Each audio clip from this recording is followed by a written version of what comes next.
Journalist Sam Quinones. Yes, wow, Mr. Quinones, solving human pain. You spoke earlier, it was discussed why we accept such high deaths from drugs, suicides, and COVID, a million dead from COVID. And I think there's and I wonder about your comments on this, and if history has moved in, if you've ever thought of working with a neurobiologist or a historian, because there's a deeply toxic self-interest, which I think you also discuss in your books, toxic self-interest versus group interest, because there's a capitalistic in Western society survival of fittest ideology that originated originally to try and justify scientifically racism and white supremacy in the 1860s with the first libertarians, Galton and Herbert Spencer, where what they were trying to show was, because that isn't how evolution works, and think tanks on both sides wrongly think that it's competition that is the magic behind evolution. It's not. It's actually cooperation, and they also wrongly view the benefits of evolution, because evolution does Hey, Michael, we got a lot to unpack there. Let's hear from our guest. Yeah, thank you, Michael. This is a very interesting idea, and one that I'm still kind of wrestling with, thinking about, writing about. But I do believe that you're right. There was a period, and I try to really be at the beginning of the Reagan administration. We also see it in England, the beginning of the Margaret Thatcher administration there. You begin to see this move away from the collective ideal. All government is bad, government's part of the problem.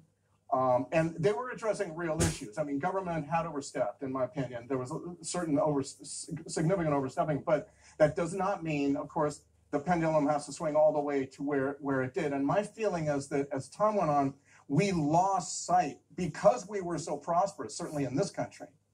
We were so prosperous that we felt we didn't actually need one another. We didn't need that collaborative, collective community approach to life. We could, everything was done for us because we had every service that you could possibly need in this country. We began to believe that we were somehow exceptional.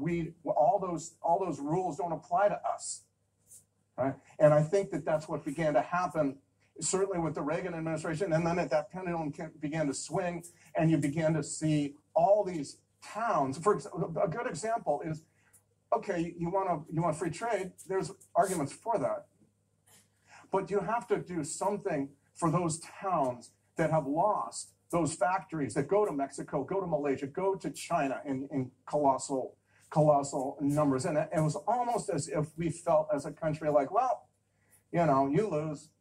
Time for you to suck it up and rebound. Coal goes away. It's your bummer. It's not ours. And I think that was an attitude, a prevailing attitude in this country that I think became very damaging. And self-reliance is an important thing, but the thing about self-reliance is it's dependent on other people. It's a counterintuitive, but I think, but you cannot be self-reliant without the help of other people. And we lost that, I think, to a great degree. And I think a symptom, there are others, but a symptom is the enormous, very entrenched now, drug addiction epidemic that we're seeing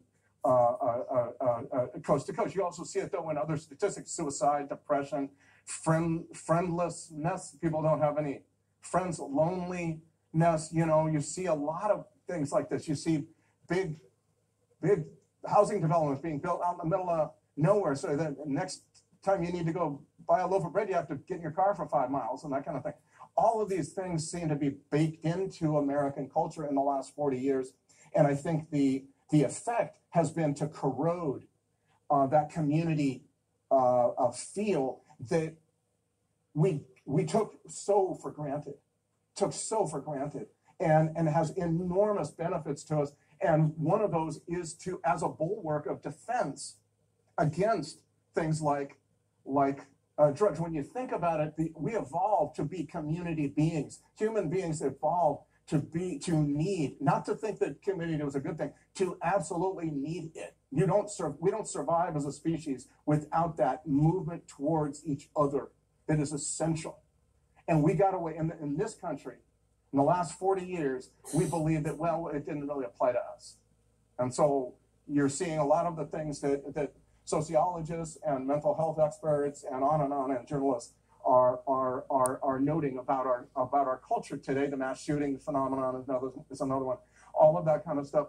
I think because we have just kind of shredded all that brought us together in that dreamland pool, and those jobs that went away, and the Main Street that had to finally buckled under to Walmart. All that's part of that same story. The same Quinones, you brought up Walmart, which plays a role in your